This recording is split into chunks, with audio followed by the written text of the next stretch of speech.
একটা ব্রাহ্মণের একটা উক্তি তার পুরো লাইফকে চেঞ্জ করে দিয়েছে। তার জীবনীতে আমরা দেখেছি যে তিনি 17 বছর পর্যন্ত ভালো পড়াশোনা করেন নাই।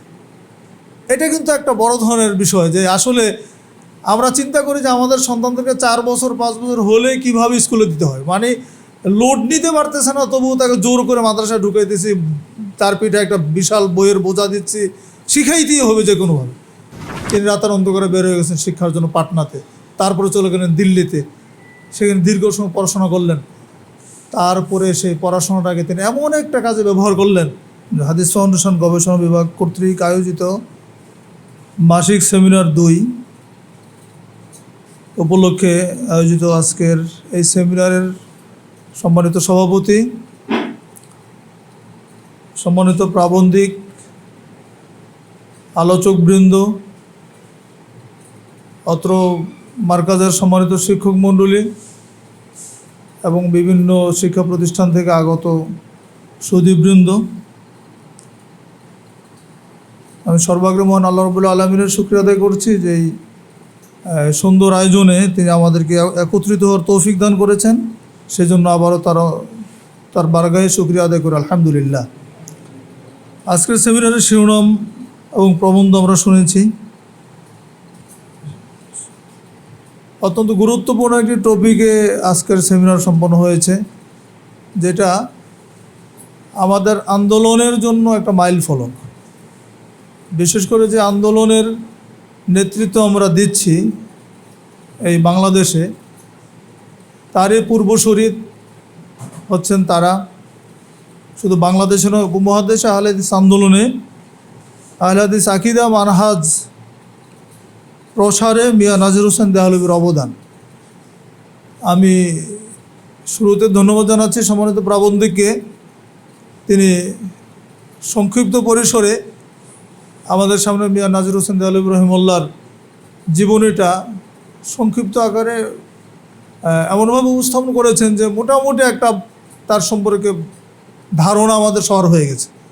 এটাকে বললো গবেষণা। গবেষণা হচ্ছে সমুদ্র থেকে মণিমুক্তা আহরণ করে নিয়ে আসা, মানে অনেক গভীর আলোচনা থেকে, সমুদ্র থেকে মূল যে বিষয়টা এটা উপস্থাপন করে জাতির সামনে তুলে ধরা, এবং সেটা দলিল ভিত্তিক, রেফারেন্স ভিত্তিক। তো সেই কাজটা আমাদের প্রবন্ধকার করেছেন, আলহামদুলিল্লাহ, জন্য তাকে ধন্যবাদ জানাচ্ছি। আর মিয়া নাজির হোসেন দেহলভী সম্পর্কে আমাদের কম বেশি ভাষা ধারণা জ্ঞান অনেকের হয়তো ছিল আগে থেকেই, কিন্তু আজকে সেটা আজকের এই প্রবন্ধ পাঠের মাধ্যমে এবং আমাদের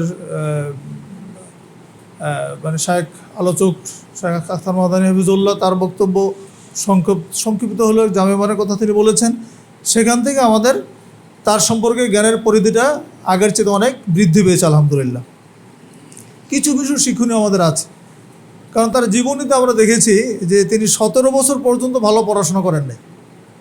এটা কিন্তু একটা বড় ধরনের বিষয় যে আসলে আমরা চিন্তা করি যে আমাদের সন্তানদেরকে 4 বছর 5 বছর হলে কিভাবে স্কুলে দিতে হয়, মানে লোড নিতে পারতেছে না তবুও তাকে জোর করে মাদ্রাসায় ঢুকাইতেছি, তার পিঠে একটা বিশাল বইয়ের বোঝা দিচ্ছি, শিখাইতেই হবে যে কোনোভাবে।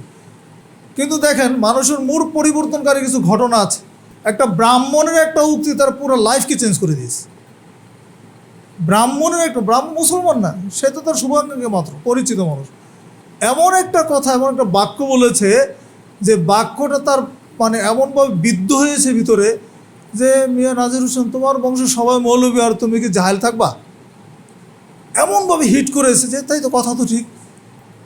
তাহলে 17 বছর বয়স থেকে তার কিন্তু লাইফ চেঞ্জ হওয়া শুরু হয়েছে। তিনি রাতার অন্ধকারে বের হয়ে গেছেন শিক্ষার জন্য পাটনাতে, তারপরে চলে গেলেন দিল্লিতে, সেখানে দীর্ঘ সময় পড়াশোনা করলেন। তারপরে সেই পড়াশোনাটাকে তিনি এমন একটা কাজে ব্যবহার করলেন, এটা বিশাল খেদমত, যেটা এই যুগে কল্পনাই করা যায় না। যে কথা একটু আগে বললেন যে আজ থেকে এখনকার যে অবস্থা, এখন তো ইন্টারনেটের জামানা, আমরা ইচ্ছা করলেই মানে মুহূর্তের মধ্যে সারা ওয়ার্ল্ডের মানে তথ্য নিয়ে আসতে পারতেছি, বা কী করতে চাচ্ছে সেটা বলতে পারতেছি, চিন্তা করে পারতেছি, মানুষের সাথে শেয়ার করতে পারি। কিন্তু আজ থেকে 200-300 বছর আগে এই বাংলাদেশ থেকে দিল্লিতে যাওয়া, ওয়ার্ল্ডের বিভিন্ন জায়গা থেকে, চায়না থেকে, বোখারা থেকে, মিশর থেকে, সব জায়গা থেকে এখানে একজন ব্যক্তিকে কেন্দ্র করে আসা, এটা কিন্তু চারটিখানের ব্যাপার না। জানলেন কিভাবে? আমরা খুব বেশি দূর না, আমরা আমরা যদি একটু আগেও যাই, মানে আমাদের জীবন শুরু যে সময় থেকে, তখনও কিন্তু এরকম আধুনিকতা ছিল না। আমরা কিন্তু হেরিকেনের লাইটে মোমবাতির মধ্যে লেখাপড়া করেছি। এবং আমির জামাতের কথাও যদি বলি, তিনি যাত্রাবাড়ির মাদ্রাসার যখন শিক্ষক ছিলেন, তিনি বাইসাইকেল চড়ে 467 টাকাতে একটা বাইসাইকেল কিনে যাত্রাবাড়ির মাদ্রাসাতে বিশ্ববিদ্যালয়ে গেছেন ক্লাস করার জন্য। চিন্তা করতে পারেন? এখন যদি কেউ বলে একজন দায়ীকে, একজন দায়ীর দ্বারা একজন ইমামকে, মসজিদের ইমাম সাহেবকে যদি বলি বা মুয়াজ্জিনকে যদি বলা হয় যে তোমাকে এরকম 460 টাকা দাম অথবা এরকম ভাঙ্গা একটা সাইকেল দেওয়া হবে, সে কি নিবে? সাইকেল হলেও তাকে একেবারে দামি সাইকেল দিতে হবে। বন্ধুরা আমার, তাহলে সেই যুগ আর এই যুগ অনেক পার্থক্য। আলহামদুলিল্লাহ, এটা নিঃসন্দেহ বলতে হবে এটা আল্লাহ সুবহানাহু ওয়া তাআলার কবুলিয়াত এবং তাদের ইখলাসের ফল। আমাদের ঘাটতিটা হচ্ছে ইখলাসের জায়গা সবচেয়ে বেশি। তারা ইলম বিতরণ করেছেন আখিরাতের জন্য, ইলমকে ছড়িয়ে দেওয়ার জন্য, সমাজ সংস্কারের জন্য। তারা খুব হৃদয়ের গভীর থেকে চিন্তা করেছিলেন এই সমাজ শিরিক বিদআতে আচ্ছন্ন হচ্ছে, সব জাহিলিয়াতের সমাজ হচ্ছে, এই সমাজের মানুষগুলো জাহান্নামের দিকে ধাবিত হয়ে যাচ্ছে, তাদেরকে কিভাবে জাহান্নাম থেকে বাঁচানো যায়। ওই যে রাসূল সাল্লাল্লাহু আলাইহি ওয়াসাল্লাম হাদিস, যে আমি তোমাদের কোমর ধরে জাহান্নামের আগুন থেকে ডাকছে, হালুম্মা আনিন নার, তোমরা জাহান্নাম থেকে বাঁচো, কিন্তু তারপরেও তোমরা আমার হাতকে ছাড়িয়ে দিয়ে জাহান্নামের দিকে চলে যাচ্ছ। এই অনুভূতিটা তাদের মধ্যে ছিল বলে তারা আলহামদুলিল্লাহ কাজ করতে পেরেছে।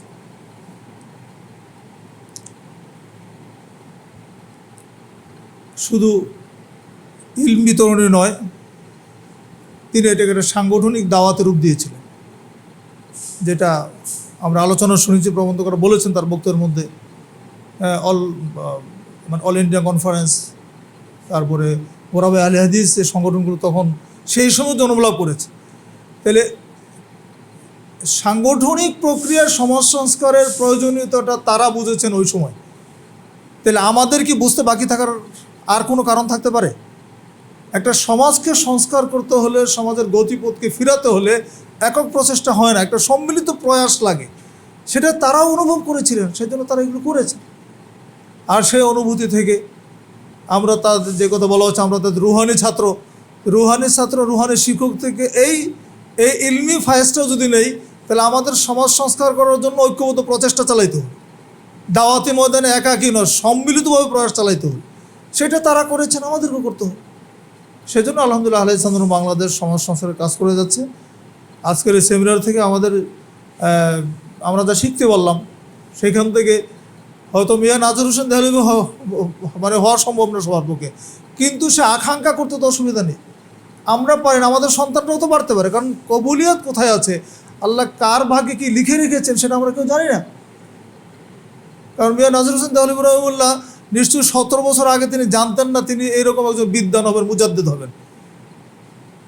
আপনারা যারা আজকে যারা এখানে উপস্থিত আছেন, বসে আছেন, আপনারা কি জানেন আগামী দিনে কী হবেন? বলতে পারবেন না তো। এই জন্য আমাদেরকে আশা করতে হবে বড়, স্বপ্ন দেখতে হবে বড়। স্বপ্ন বড় দেখলে আল্লাহর কাছে কবুলিয়ত আসবে ইনশাআল্লাহ। তো যাই হোক, আমরা ওনার জীবনের মধ্যে কোনো ইশকাল নাই, কোনো সমালোচনামূলক কিছু বলার মতো আমাদের কাছে কিছু নেই, সে এলেমও আমাদের নেই। তার জীবনের সম্পর্কে যতটুকু জানা যাচ্ছে সব শুধু প্রশংসা করে শেষ করা যাবে না। এত ইলমি খাদমত তিনি করেছেন, এত ছাত্র একজন আলেমের, এটা চিন্তা করা যায়। এবং এত বলা যায় বিশ্বব্যাপী, আমরা বাংলাদেশের বড় বড় বিদ্বান যারা আছেন তাদের ছাত্র কতজন বলেন তো, বা কয়টা রাষ্ট্রের ছাত্র তাদের কাছে পড়তে আসে? এই ধরনের একটা খ্যাতি, এই ধরনের মানুষের জানা এবং একজন ওস্তাদকে কেন্দ্র করে সেখানে যাওয়া। আমাদের এখনকার পড়াশোনা হয়ে গেছে একাডেমিক্যালি, আমরা সার্টিফিকেট, সনদ, ক্লাস, এই স্তর থেকে ওই স্তরে, মানে কীভাবে ডিগ্রি অর্জন করা যায় সেটা আমাদের আকাঙ্ক্ষা। কিন্তু তখনের ইলমটা ছিল একজন দর্শভিত্তিক, একজন ওস্তাদ ভিত্তিক ছিল। তার কাছে যাবে হাদিস শেখার জন্য, তার হাদিসের দর্শ নেওয়ার জন্য গিয়েছে দূর দূরান্ত থেকে। তাহলে সেই সময়ের এলেম আর এখনকার এলেমের মধ্যে পার্থক্য আছে না? আছে। তারপর আমরা চেষ্টা করবো আমরা যেন সত্যিকার অর্থে ইলম অর্জন করতে পারি এবং ইলম অর্জন করে বিতরণ করতে পারি, সেই চেষ্টা আমরা করবো ইনশাল্লাহ। এবং তার জীবনও থেকে সত্যিকার অর্থে আমরা যদি কিছুটা শিক্ষা গ্রহণ করতে পারি, এটা আমাদের জীবনে একটা অন্যতম পাথেয় হবে ইনশাআল্লাহ। আমি আবারও সবাইকে ধন্যবাদ জানাচ্ছি, আজকের প্রবন্ধ উপস্থাপনের জন্য প্রবন্ধকারকে ধন্যবাদ জানাচ্ছি এবং আয়োজন করার জন্য হাদিস অনুষ্ঠান গবেষণা বিভাগকে ধন্যবাদ জানাচ্ছি। আর আপনারা যারা উপস্থিত হয়েছেন আপনাদের সবাইকে আবারও ধন্যবাদ জানাই। আমি আমার সংক্ষিপ্ত আলোচনা এখানে শেষ করছি। ওয়া আখিরু দাওয়ানা আলহামদুলিল্লাহি রাব্বিল আলামিন। আসসালামু আলাইকুম ওয়া রাহমাতুল্লাহি ওয়া বারাকাতুহু। আহলে হাদিস আন্দোলন বাংলাদেশ